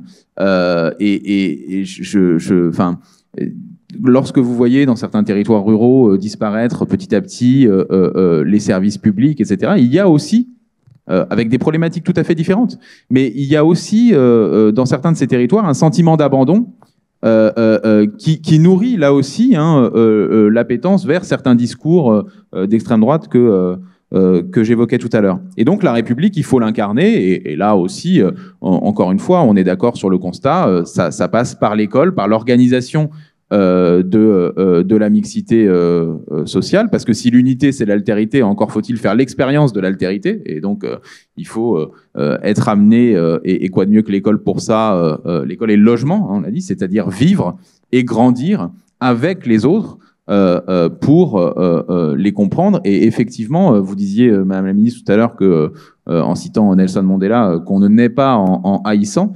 C'est aussi beaucoup plus difficile, je crois, d'haïr les gens que l'on connaît. Quand bien même on peut avoir avec eux des différences, des divergences, mais voilà, je pense qu'on peut haïr une figure fantasmée qui nourrit des peurs, etc. Mais vous voyez, même si parfois on n'est pas d'accord avec lui, qu'on s'engueule, haïr son voisin de palier, c'est quand même plus rare quand on partage au quotidien un certain nombre de choses. Et donc l'enjeu, il est vraiment là, hein, dans l'organisation de la mixité et de l'altérité. Alors, merci beaucoup Vincent Duchossois. Ami El Khatmi insiste pour qu'on prenne les questions. Il a raison, parce que c'est votre moment qui arrive, mais quand même, je vais lui demander s'il m'y autorise en 1 minute de rebondir sur ce que vient de dire Vincent Duchossois, qui est très fort. Dans cette France où on se parle peu, à partir du moment où on se parle, on ne peut plus vraiment se haïr. Il y a des différends, il y a des divergences, il y a peut-être des approches différentes, mais il n'y a plus de haine. Est-ce que ce n'est pas ça le secret de la reconquête républicaine à laquelle nous réfléchissons depuis tout à l'heure sous l'œil vigilant du président Stasi, Est-ce que c'est pas ça le visage à visage, c'est-à-dire reprendre partout dans les territoires cette discussion publique qui s'est étiolée, qui est en pleine attrition? Est-ce que c'est pas ça qui va désamorcer les graves tensions de la société française, chère Amine? Mais oui, sans doute. Enfin, de toute façon, c'est valable pour tous les domaines de la vie. Se parler, c'est toujours mieux en général. Ça permet de désamorcer les problèmes. Le peuple français est un peuple politique, sans doute plus politique que bien d'autres peuples. Il y a une soif de débat dans notre pays. Souvenez-vous du grand débat. Alors oui, c'était beaucoup des élus qui venaient parce qu'il y avait le président de la République. Bon, mais les Français ont participé. Alors parfois, on a entendu des propos insupportables et des gens disaient des choses loufoques, mais ça fait partie de la vie. Mais il y a une soif de débat et les Français aiment. Ils aiment la politique, ils aiment la controverse, ils aiment le débat d'idées. Donc oui, se parler, c'est important. Ce que vous avez dit sur, moi j'appelle ça, c'est l'introduction de mon livre, la France des sous-préfectures. On parle beaucoup des quartiers, mais les difficultés rencontrées dans les quartiers, elles se retrouvent parfois dans cette France périurbaine ou rurale. La France de Cavaillon, la France de Montluçon, la France de Béthune, où on a effectivement, on a vu disparaître des lignes ferroviaires, des bus, des cabinets médicaux, où maintenant, dans des centaines de villages en France, le bistrot, lorsqu'il en reste un, fait office de dépôt de pain, de bureau de poste, et reste le dernier lieu de sociabilité où l'on vient parler et pour un certain nombre de Français briser la solitude. Bah oui, les gamins qui vivent dans ces territoires-là, ils n'ont pas plus de chance dans la vie que ceux qui vivent dans les quartiers. Donc, il faut évidemment prendre en compte cette problématique. C'était les gilets jaunes du départ, hein. Avant que les factieux arrivent et crament tout dans Paris. Ceux du début, dans les ronds-points, c'était on veut vivre dignement de notre travail, on veut être respecté. On vit dans des territoires, vous nous parlez depuis Paris de taxes et en nous traitant de salauds, de pollueurs et en disant qu'on est de mauvais écologistes. Mais nous, notre voiture, dans une ville où le bus s'arrête à 18 heures, où l'usine est à 5 km, où l'école du petit est à 3 km et où on a besoin de notre voiture pour circuler, vous pouvez pas tenir ce genre de discours parce qu'à Paris, vous avez le métro jusqu'à 2 heures, des bus de nuit, des vélos en libre service et nous, on n'a pas tout ça. Donc cette France-là, il faut l'écouter, il faut la respecter, il faut entendre ses revendications. Merci infiniment Amine El-Khatmi. Merci beaucoup Agnès Firmin-Lebaudot. Évidemment, merci beaucoup à Vincent Duchossois. Merci beaucoup et infiniment Madame la ministre Elisabeth Moreno. Mais on n'a pas tout à fait terminé puisque c'est le moment où vous allez pouvoir échanger directement avec nos orateurs, nos conférenciers. Et je pense des micros doivent circuler dans les travées. Donc n'hésitez pas à vous manifester. On vous demande, dans la mesure du possible, hein, d'éviter les interventions, les péroraisons, les discours, mais plutôt cibler sur des questions. Hein, des questions plus que des témoignages. C'est plus facile d'engager le dialogue comme ça. Alors, bonjour, Daouda de la LICRA Picardie. J'avais préparé une note, mais je vais faire sans note parce que... Faites-la courte, oui, voilà. Voilà, au vu des débats. Alors, je suis très content parce que c'est très important de discuter. La preuve, j'en suis le parfait exemple. J'avais des préjugés, par exemple, sur certains intervenants et au vu du constat qu'ils ont fait, je suis content parce que je suis toujours demandeur de gens qui connaissent réellement le terrain. Exemple, Madame la ministre, je suis de l'Oise, département où vous êtes venu récemment en votre qualité, pour évoquer certaines problématiques. À savoir que l'Oise est un territoire qui a à la fois les problèmes urbains et ruraux et d'autres problématiques liées aussi à moins du nord de Paris et des problématiques identiques à celles des banlieues, avec toutes ces spécificités. Pour dire, comme vous dites, quelle probabilité avait-il qu'on puisse se rencontrer? Je m'identifie moi-même comme un rescapé.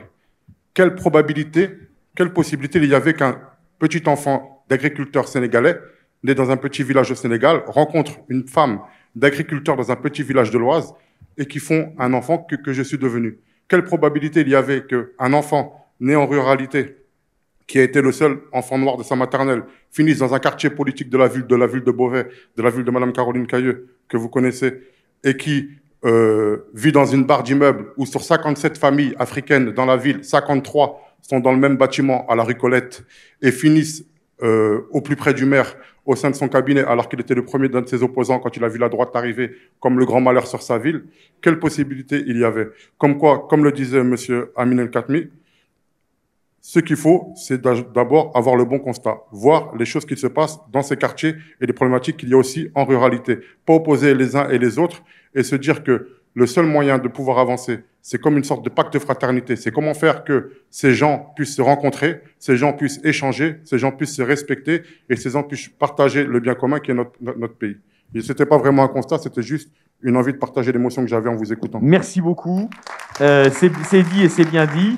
Alors, ce pacte de fraternité, c'est à votre programme maintenant, Madame la Ministre?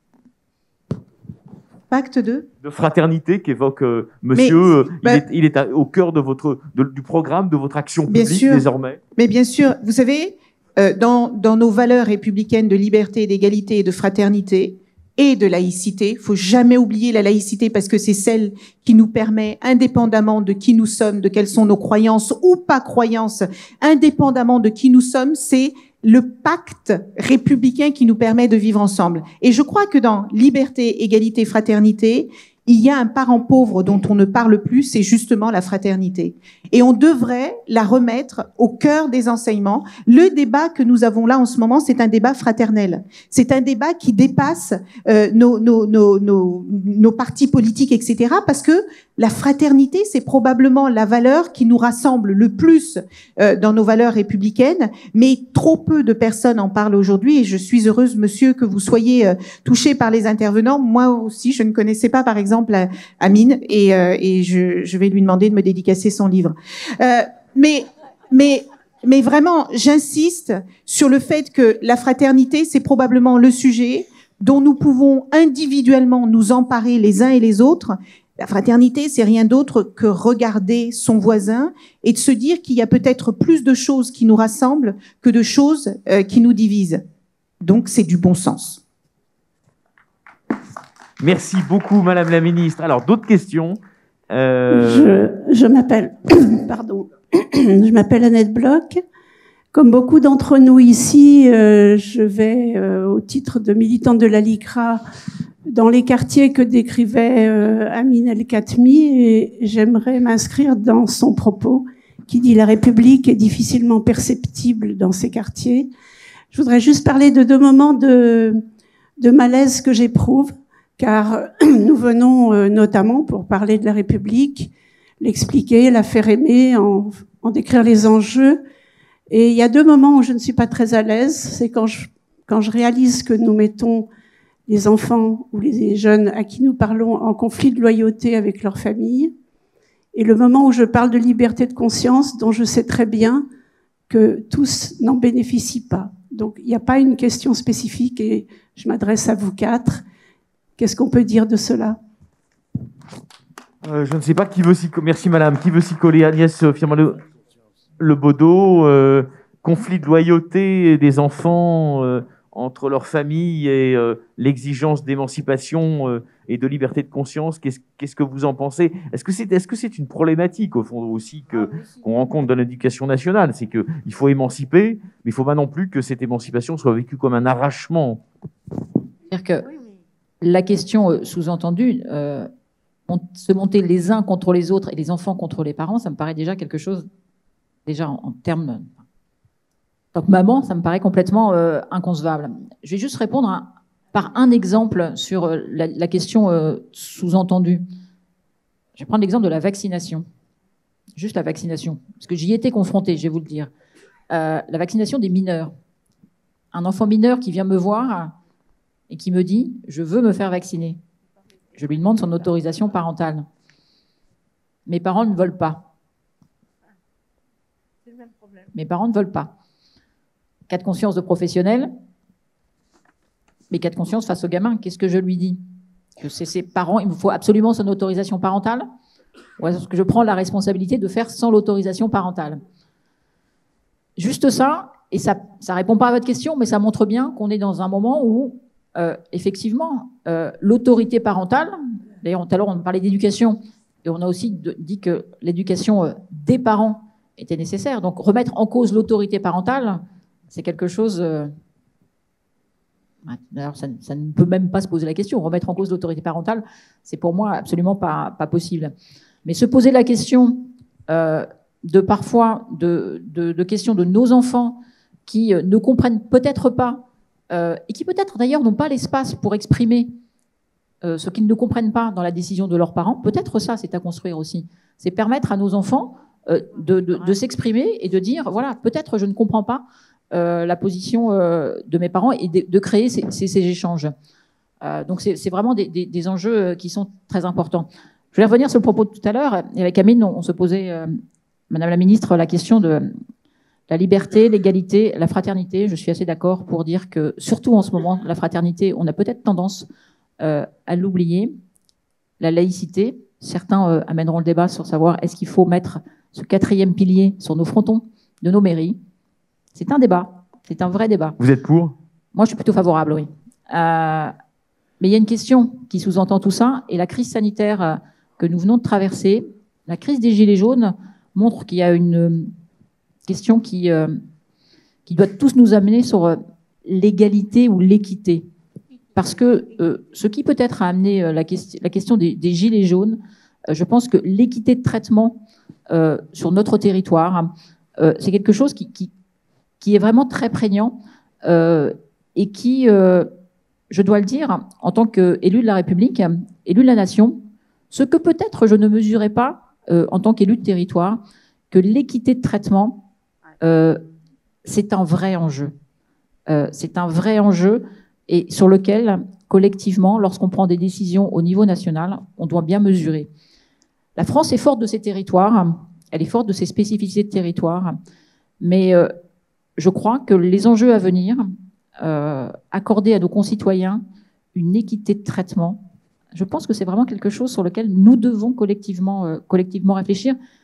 Et moi, je dois dire que la crise sanitaire, ou rappelons-le quand même, tout à l'heure, on se posait la question de comment remettre l'État, la République au cœur de... Mais, mesdames et messieurs, franchement, si l'État français n'a pas été protecteur pendant la crise sanitaire, il a été quoi? Nous pouvons, franchement, regarder ce qui s'est fait dans tous les autres pays. L'État français est protecteur, il faut le dire. La crise sanitaire a permis de remettre ça au cœur du débat. Et partons de ce constat. Partons de ce moment compliqué que nous venons de vivre, cette crise sanitaire. Mais partons de ce constat que notre État français, notre nation politique, est protectrice. Elle l'a été sur le plan de la santé, parce que notre système de protection sociale nous le permet, parce qu'aussi nos soignants se sont fortement mobilisés, mais parce qu'aussi il a été pris des décisions qui, sur le plan économique, nous ont permis de tenir. Donc notre État a été protecteur. Et partons de ce constat positif pour se dire que nous pouvons réparer, Madame la Ministre, notre République. Réparer la France. Fix France, dirait-on en anglo-saxon. Alors, Vincent Duchossois, une réponse aussi à la question qui vient d'être posée. Et on a après 10 petites minutes pour un dernier tour d'horizon. En étant très rapide, je vais d'abord réagir à ce que vient de dire Mme Firmin-Lebaudot sur la question du fronton de nos édifices républicains. Est-ce qu'on met le mot laïcité au fronton de la République? Ça va créer du débat comme ça, même si finalement c'est assez accessoire, parce que je pense qu'on est d'accord sur le fond, sur l'importance qu'on accorde à la laïcité. Moi, je serais plutôt spontanément pour dire non, il n'y a pas besoin de la rajouter, parce que en fait, la laïcité est déjà contenue dans les 3 autres. C'est-à-dire que voilà. C'est la liberté, notamment la liberté de conscience, c'est l'égalité de tous, et c'est la fraternité, parce que c'est le cadre qui permet de vivre ensemble. Agnès Firmin-Lebaudot, elle dit ça va mieux en le disant. Oui, après voilà, j'entends qu'il dit ça. On peut avoir ce débat-là, effectivement. Voilà, est-ce qu'il faut le mettre ou pas? Mais au fond, l'important c'est de la faire vivre. Après, le reste, c'est finalement assez accessoire. Et je voudrais revenir moi sur le témoignage de Madame, sans apporter nécessairement de réponse face au malaise que vous pouvez ressentir, mais ça m'inspire quand même une réflexion. Je crois que c'est la force aussi de l'école républicaine que de permettre à des enfants justement d'entendre dans ce cadre-là, des discours qui sont différents de ceux qu'ils entendent à la maison, parce que c'est aussi comme ça qu'on se construit en tant qu'individu. Hein. Finalement, c'est ça le processus de devenir citoyen, c'est apprendre à se détacher, à se faire sa propre opinion, et donc à se détacher parfois des certaines idées dans lesquelles on évolue, parfois même de certaines valeurs qui nous ont été transmises et dont on se démarque en construisant valeurs. C'est permis par l'école, c'est permis par l'éducation, par l'instruction, mais c'est parfois difficile aussi quand c'est reçu comme cela, parce qu'il y a une dimension un peu verticale quand même, hein, lorsque c'est un professeur ou un intervenant extérieur. Mais je crois que c'est permis aussi, justement, on va y revenir encore une fois, mais par cette mixité. Parce que entendre un discours différent, on peut l'entendre de son professeur, on peut l'entendre, et c'est important hein, que des gens comme vous fassent ce travail d'aller parler aux élèves de nos écoles de la République. Mais on l'entend aussi parmi ses camarades. Et là, c'est important de côtoyer des enfants qui n'ont pas la même histoire, qui n'ont pas la même histoire familiale, qui n'ont pas les mêmes origines, qui n'ont pas la même religion. Parce que ça conduit aussi à s'interroger, voilà, sur ce qu'on est soi-même, sur les valeurs qu'on a, sur l'accord ou le désaccord. Et puis aussi, ça permet de se rendre compte que malgré toutes ces différences, on peut très bien jouer ensemble. Puisque vous cherchez votre micro, j'enchaîne. Vous avez bien fait. Je vois là un esprit d'initiative très prometteur.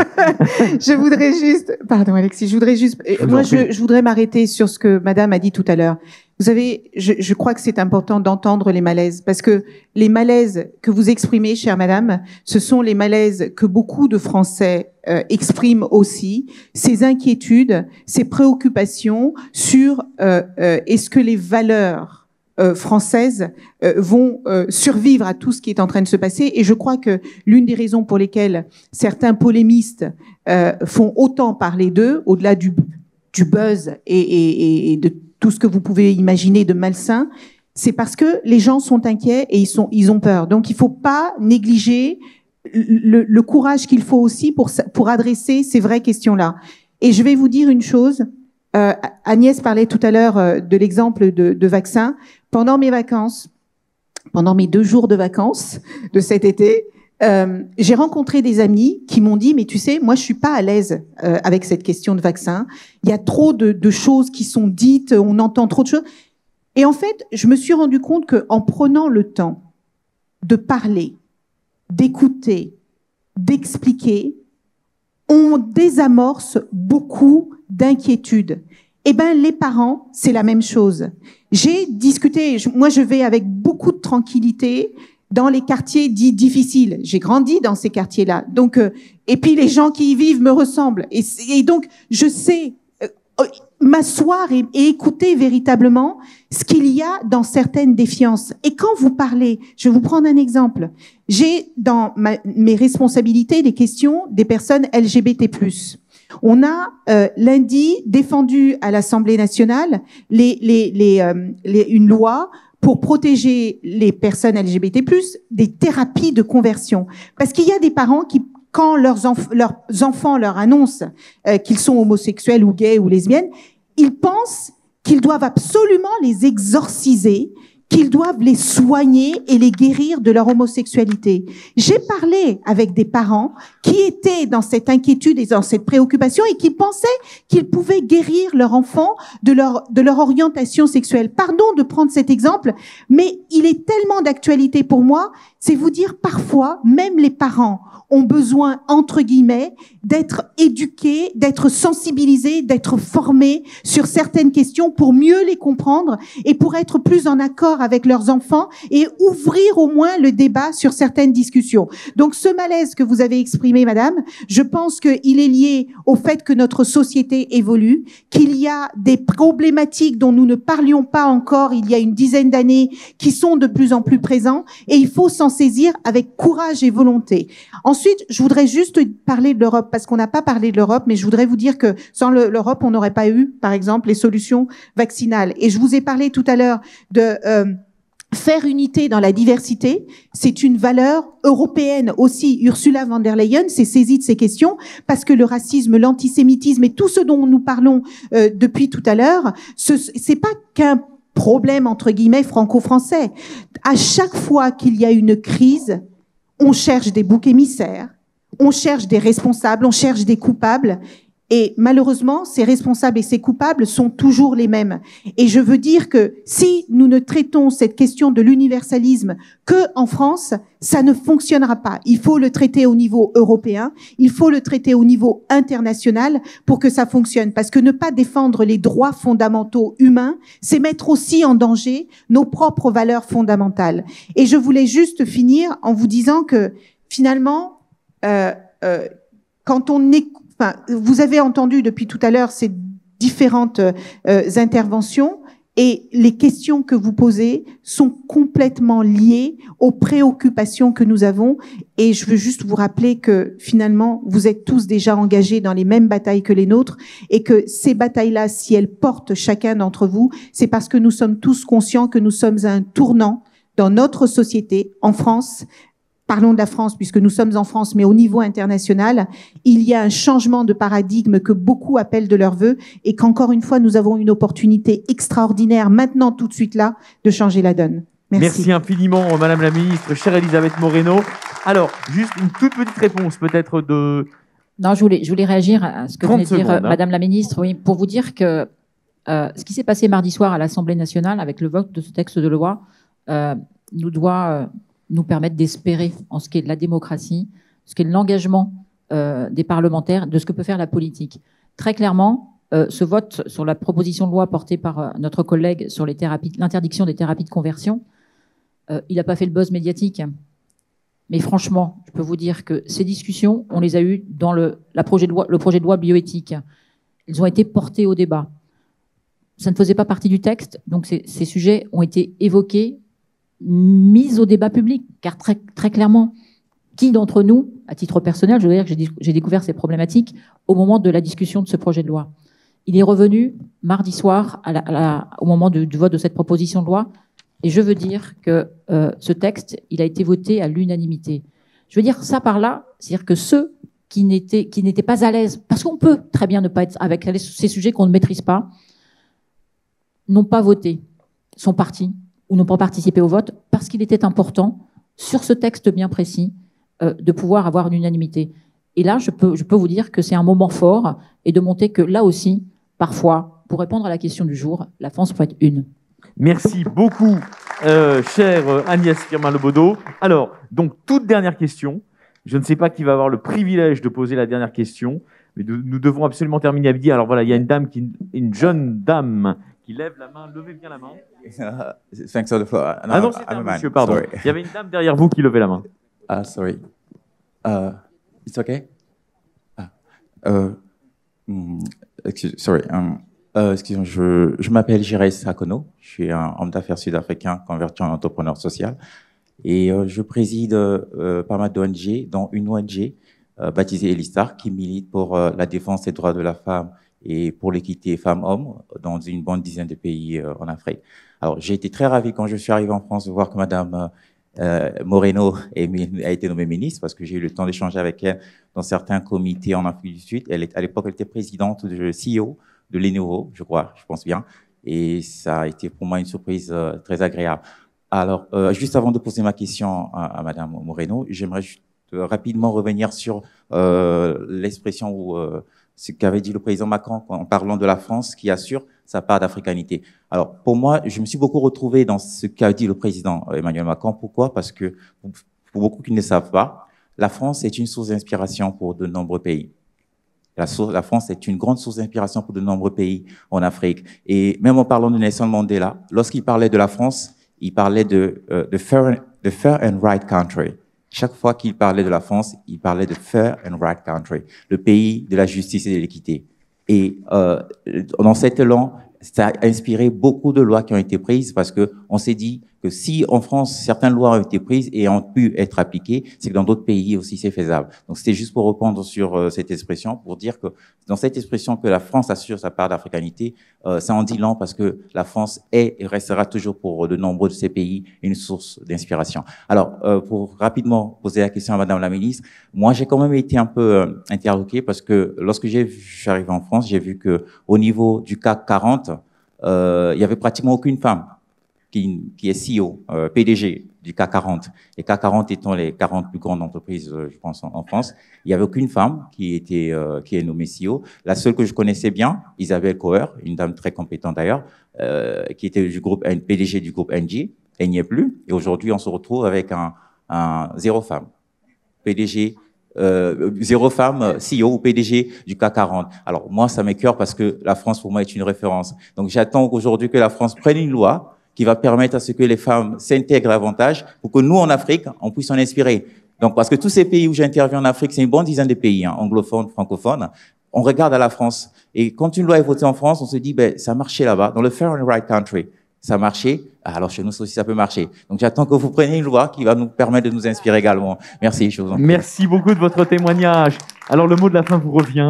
Madame la ministre, chère Elisabeth Moreno. Merci, cher Alexis. J'en profite pour dire combien vous avez magistralement animé cette table ronde. On peut l'applaudir quand même. Il a fait du bon travail. J'en rencontre beaucoup des animateurs et je peux vous dire que des fois, ils nous plombent nos débats. Là, c'était pas le cas. Donc, merci beaucoup. Voilà, ça c'est fait. Ça c'est fait. Merci beaucoup pour votre question, cher monsieur, parce qu'elle me permet de revenir également sur un sujet qui est finalement au cœur de cette indivisibilité, une et indivisibilité de notre République. C'est que le fait qu'on dise que la République est indivisible sous-entend que chacun soit considéré de manière égale. S'il n'y a pas d'égalité, il ne peut pas y avoir d'égal traitement. Il ne peut pas y avoir d'unité ou d'indivisibilité si les gens ne sont pas traités de manière égale, qu'ils soient sur les territoires ultramarins, qu'ils soient dans les zones rurales, qu'ils soient dans les quartiers favorisés ou défavorisés. C'est vraiment important. Et la première discrimination universelle, si je puis dire, c'est la discrimination de genre. Les femmes, où que ce soit dans le monde, de leur naissance jusqu'à leur mort, sont discriminées. Et je n'exagère vraiment pas dans ce que je vous dis là. Je veux juste rappeler que tous les 2 jours dans notre pays, il y a une femme qui meurt sous les coups de son conjoint ou de son ex-conjoint. Je veux juste vous dire qu'il y a encore dans notre pays, alors même que nous avons des systèmes éducatifs qui font que les femmes sont autant formées, autant éduquées, autant capables et autant compétentes que les hommes, elles gagnent en moyenne 15% de moins que les hommes. Et quand elles arrivent à la retraite, elles gagnent 42% de moins dans leur pension de retraite que les hommes. Je vous donne ces chiffres-là et ces exemples concrets parce que ces inégalités et ces injustices ne se justifient pas en 2021. Et c'est important pour moi de vous rappeler ces chiffres pour que vous vous rendiez compte, parce que je rencontre beaucoup de gens qui me disent « mais vous me fatiguez avec votre question d'égalité femmes-hommes. Dans notre pays, les femmes sont les égales des hommes, elles ont les mêmes droits, etc. » Oui, sur le papier, mais dans la réalité, non. Et les chiffres que je viens de vous partager le prouvent. That said, merci de rappeler que la France est un exemple dans le monde. Tout ce qu'on a dit depuis tout à l'heure montre qu'on a encore des efforts et des progrès à faire sur beaucoup de sujets. Mais vous savez, il faut arrêter de nous auto-flageller comme on le fait au quotidien. Le French bashing, ce côté, on regarde systématiquement la bouteille à moitié vide et on dit ça va pas, ça va pas, ça va pas. Ça nourrit toutes ces personnes qui sont haineuses de la France, qui ont envie de voir la France flancher, plier le genou, etc., etc. Et ça ne nous rend pas service. La France est la 5e puissance économique mondiale. La France est écoutée dans ce que nous faisons, dans la manière dont nous le faisons. Nous servons d'inspiration à de nombreux pays et nous n'avons pas à rougir de ce que nous sommes. Est-ce que nous devons travailler au quotidien pour traiter nos maux MAUX? Bien sûr. Parce qu'il y a encore beaucoup de choses qui ne fonctionnent pas, il y a encore trop d'inégalités. Mais est-ce que pour autant on doit fermer les yeux sur ce qui fonctionne? Non, parce qu'on n'est pas aussi imparfait qu'on le dit. Et si je prends l'exemple des femmes, Isabelle Cocher est partie, elle a été remplacée par Catherine McGregor. Elle a été remplacée par une autre femme. Mais est-ce que c'est normal qu'en 2021, alors que les femmes sont aussi capables, aussi compétentes, on n'ait qu'une seule femme qui dirige un grand groupe du CAC 40? Bien sûr que ça n'est pas normal. Mais est-ce qu'il faut aussi reconnaître que la France est le 2e pays au monde derrière l'Islande. Deuxième pays au monde, derrière l'Islande, à avoir les politiques les plus favorables aux femmes. Est-ce qu'il faut s'en souvenir tous les jours? Même les États-Unis qui parlent de discrimination positive, que j'ai connue, que je connais, j'ai travaillé avec eux pendant plus de 15 ans, ils parlent beaucoup, mais les discriminations sont extrêmement importantes. Extrêmement importante. Est-ce que il faut reconnaître que la loi Copé-Zimmermann nous a permis de passer de 9% de femmes dans les conseils d'administration à 45% en 10 ans? On l'a fait. On l'a fait. Il faut pas l'oublier. Est-ce qu'on a mis en place un index de l'égalité professionnelle pour qu'il y ait plus de transparence salariale dans les entreprises et qu'on réduise cet écart salarial qui est insupportable? Oui, on l'a fait. Est-ce qu'il faut saluer la proposition de loi de Marie-Pierre Rixain qui concerne les femmes qui élèvent seuls leurs enfants et qui n'ont pas de place de crèche et de nounou? Si vous êtes seul, que vous élevez 3 enfants, et comment vous pouvez aller travailler sereinement s'il n'y a pas de place pour garder ces enfants? Si vous êtes une jeune fille à qui on dit vous ne pouvez pas devenir astronaute, vous ne pouvez pas devenir mécanicienne, vous ne pouvez pas travailler en tant que dans l'aéronautique parce que vous êtes une fille, est-ce que ça peut fonctionner? Ça peut pas fonctionner. C'est pour ça que dans cette proposition de loi, il y a la nécessité d'avoir plus de jeunes filles qui étudient dans les métiers des sciences, des technologies, de l'ingénierie, où on sait que, allez, dans les 5 prochaines années, 1 emploi sur 3 qui sera créé dans le numérique. 1 emploi sur 3. Parce que le numérique, c'est pas le geek enfermé dans sa cave à bouffer des chips toute la journée en jogging. Le numérique, aujourd'hui, il est dans l'éducation, il est dans la santé. Comment on aurait fait sans le numérique pour communiquer, pour travailler pendant cette période de crise sanitaire? Le numérique concerne les femmes et les hommes, mais il n'y a que 30% de femmes aujourd'hui qui sont dans le numérique. Ça fait des algorithmes qui deviennent misogynes, qui deviennent racistes, parce que les outils du numérique sont des outils faits par des hommes pour des hommes. Comment voulez-vous qu'ils prennent la diversité de notre société en considération s'il n'y a que des hommes qui travaillent dedans? Ça ne va pas. Donc, votre question est bonne. On a encore beaucoup de travail à faire. Et dans cette proposition de loi, l'un des articles qui fait le plus parler, c'est les quotas. C'est les quotas des femmes dans les COMEX, dans les comités exécutifs et dans les comités de direction. Je suis bien placée pour savoir qu'aujourd'hui, on n'a que 27% de femmes dans les COMEX et les CODIR. Tenez-vous bien, je vais vous donner 2 chiffres qui vont vous faire tomber de votre chaise. Préparez-vous à tomber de votre chaise. Il n'y a que 2% des entreprises en France qui payent les femmes et les hommes exactement le même salaire quand elles ont des responsabilités égales, des compétences égales et des diplômes égaux. 2% des entreprises de plus de 50 salariés dans notre pays payent les femmes et les hommes le même salaire. Je sais que physiquement, vous êtes tombés de vos chaises, même si... C'est dingue!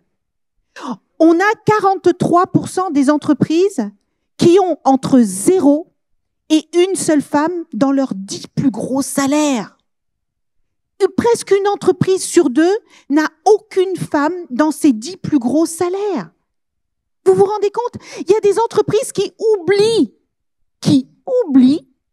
d'augmenter une femme quand elle rentre de congé maternité, alors que c'est dans la loi depuis 2006.